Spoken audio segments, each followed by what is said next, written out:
Hi viewers, welcome to my channel.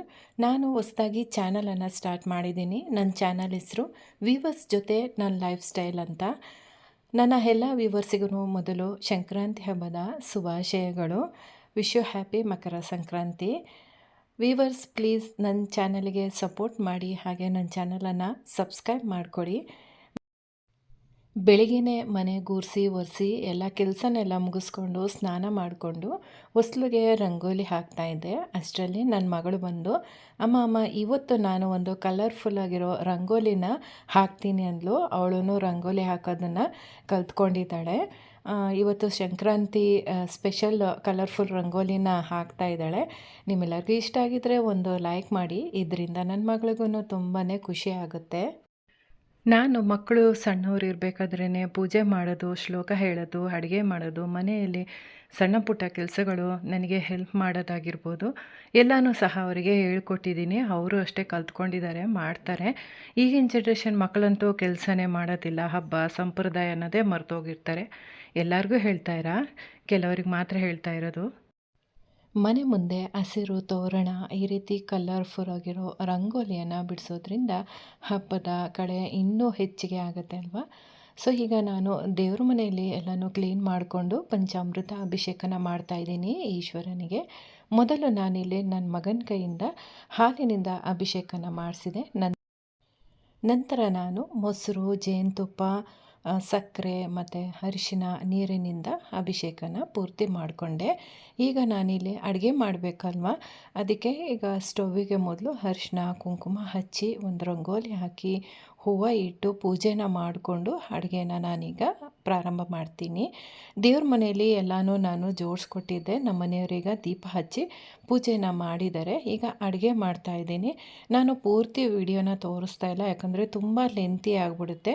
ನಾನು ಇದು starting ಅಲ್ವಾ ನಾನು ಬ್ಲಾಗ್ ಎಲ್ಲ ಮಾಡ್ತಾ ಇರೋದು, ಅದಕ್ಕೆ ಫಸ್ಟ್ ಇಲ್ಲಿ ನಾನು ಪೊಂಗಲಿಗೆ ಅಕ್ಕಿ ಮತ್ತು ಹೆಸರುಬೇಳೆ ಹಾಕಿ ಒಂದು ಕುಕ್ಕರಲ್ಲಿ ಇಟ್ಟಿದ್ದೀನಿ. ಇನ್ನೊಂದು ಕುಕ್ಕರಲ್ಲಿ ಖಾರ ಬಾತು ಅಂದರೆ ಪೊಂಗಲನ್ನು ಮಾಡ್ತಾಯಿದ್ದೀನಿ. 2 ಬರ್ನರ್ ಸ್ಟವ್ ಇರೋದ್ರಿಂದ ಒಂದು ಸ್ವಲ್ಪ ನನಗೆ ಅಡುಗೆ ಮಾಡೋದ್ರಲ್ಲಿ ಲೇಟ್ ಆಗಿಬಿಡುತ್ತೆ. ನಂತರ ನಾನು ಬೇಳೆ ವಡೆ ಮಾಡ್ತಾಯಿದ್ದೀನಿ. ಅದಕ್ಕೆ ಇಲ್ಲಿ ಫಸ್ಟೇ ನಾನೀಗ ನೆನೆಸಿಟ್ಕೊಂಡು ಅದನ್ನು ರುಬ್ಕೊಂಡಿದ್ದೀನಿ. ಎಳ್ಳು ಬೆಲ್ಲನ ಈಗ ಮಾಡ್ಕೊತಾ ಇದ್ದೀನಿ. ನೆನ್ನೆನೇ ನಾನು ಮಾಡಿ ಇಡಬೇಕಾಗಿತ್ತು. ನನಗೊಂದು ಸ್ವಲ್ಪ ಹೆಲ್ತ್ ಇಶ್ಯೂ ಇತ್ತು, ಹಾಗಾಗಿ ಮಾಡೋಕ್ಕಾಗಿಲ್ಲ. ಇಲ್ಲಿ ನಮ್ಮ ಮನೆಯವರು ನನಗೆ ಹೆಲ್ಪ್ ಮಾಡ್ತಾಯಿದ್ದಾರೆ. ಒಂದೊಂದಾಗಿ ಎಳ್ಳು, ಶೇಂಗಾ ಬೀಜ, ಕಡಲೆ ಎಲ್ಲನೂ ಹುರ್ಕೊಂಡು ಒಂದು ತಟ್ಟೆಯಲ್ಲಿ ಆರಕ್ಕೆ ಇಟ್ಟಿದ್ದೀನಿ. ಈಗ ನಾನು ಸಿಹಿ ಕುಂಬಳಕಾಯಿ ಪಲ್ಯ ಮಾಡ್ತಾಯಿದ್ದೀನಿ. ಮೊದಲಿಗೆ ಬಾಣಲಿ ಇಟ್ಕೊಂಡಿದ್ದೀನಿ. ಎಣ್ಣೆ ಹಾಕಿ ಸಾಸಿವೆ ಸಿಡಿಸ್ಕೊಂಡು ಈರುಳ್ಳಿ ಹಾಕಿ ಫ್ರೈ ಮಾಡಿಕೊಂಡು ಸ್ವಲ್ಪ ಹಸಿಮೆಣಸಿನ್ಕಾಯಿ, ಕೊತ್ತಂಬರಿ ಸೊಪ್ಪನ್ನು ತರಿಯಾಗಿ ರುಬ್ಕೊಂಡು ಹಾಕ್ಕೊಂಡು ಹಸಿ ವಾಸನೆ ಹೋಗೋ ತನಕ ಫ್ರೈ ಮಾಡ್ಕೊಂಡಿದ್ದೀನಿ. ನಂತರ ಕುಂಬಳಕಾಯನ್ನು ಕಟ್ ಮಾಡ್ಕೊಂಡು ಹಾಕ್ಕೊಂಡು ಅದನ್ನು ಲೈಟಾಗಿ ಫ್ರೈ ಮಾಡಿಕೊಂಡು ಸ್ವಲ್ಪ ನೀರು ಹಾಕಿ ಮುಚ್ಚಿಟ್ಟಿದ್ದೀನಿ ಒಂದು 5 ನಿಮಿಷ. ಆಮೇಲೆ ಅದು ಬೆಂದ ಮೇಲೆ ಅದಕ್ಕೆ ಒಂಚೂರು ಬೆಲ್ಲನ ಹಾಕ್ತೀನಿ. ಈಗ ಇಲ್ಲಿ ಪೊಂಗಲಿಗೆ ನಾನಿಲ್ಲಿ ಸ್ವೀಟ್ ಎಷ್ಟು ಬೇಕೋ ಅಷ್ಟು ಸಕ್ಕರೆಯನ್ನು ಹಾಕಿ ಹಾಲನ್ನು ಹಾಕಿ ನಂತರ ತುಪ್ಪದಲ್ಲಿ ಗೋಡಂಬಿ ಮತ್ತು ದ್ರಾಕ್ಷಿನ ಹುರ್ಕೊಂಡು ಹಾಕ್ಕೊಂಡು ಚೆನ್ನಾಗಿ ಮಿಕ್ಸ್ ಮಾಡಿದೆ. ಸ್ವೀಟ್ ಪೊಂಗಲಂತೂ ಘಮ ಘಮ ಅಂತ ಸ್ಮೆಲ್ ಬರ್ತಾಯಿತ್ತು. ಈಗ ಆಗಲೇ ಕುಂಬಳಕಾಯಿ ಇಟ್ಟಿದ್ನಲ್ಲ, ಈಗ ಬೆಂದಿದೆ. ಫೈನಲಾಗಿ ಸ್ವಲ್ಪ ಬೆಲ್ಲನ ಹಾಕ್ಕೊಂಡು ಮಿಕ್ಸ್ ಮಾಡಿಕೊಂಡ್ರೆ ಪಲ್ಯ ರೆಡಿಯಾಗಿರುತ್ತೆ. ಖಾರ ಪೊಂಗಲೂ ರೆಡಿಯಾಗಿತ್ತು. ಅದಕ್ಕೆ ತುಪ್ಪದಲ್ಲಿ ಗೋಡಂಬಿಯನ್ನು ಹುರ್ಕೊಂಡು ಹಾಕಿ ಚೆನ್ನಾಗಿ ಮಿಕ್ಸ್ ಮಾಡ್ಕೊಂಡಿದ್ದೀನಿ. ಈಗ ನಾನು ಅವರೆಕಾಳು ಸಾರು ಮಾಡ್ತಾಯಿದ್ದೀನಿ.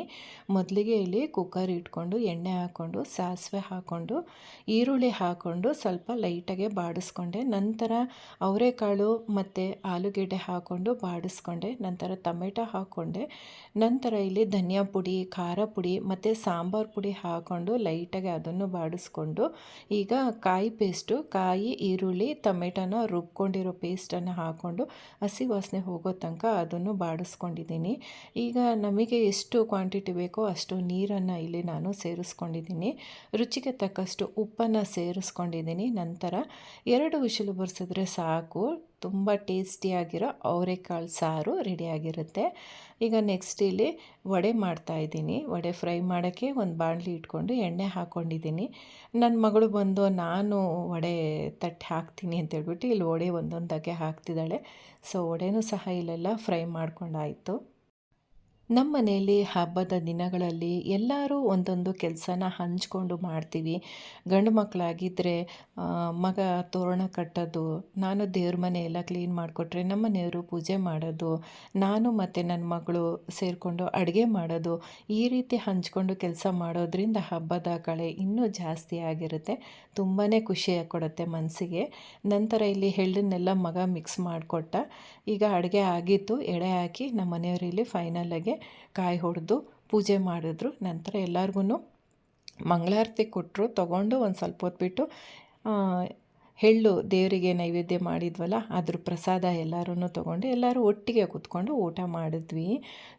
ಊಟ ಅಂತೂ ತುಂಬ ಚೆನ್ನಾಗಿ ಬಂದಿತ್ತು. ಅಂದರೆ ಟೇಸ್ಟ್ ಮಾಡದೆ ಮಾಡೋದಲ್ವ, ತುಂಬ ಎಲ್ಲ ಪರ್ಫೆಕ್ಟಾಗೆ ಬಂದಿತ್ತು. ಇವತ್ತಿನ ಬ್ಲಾಗ್ ಇಲ್ಲಿಗೆ ಎಂಡ್ ಮಾಡ್ತಾಯಿದ್ದೀನಿ. ಮತ್ತೆ ಸಿಗೋಣ, ಬಾಯ್.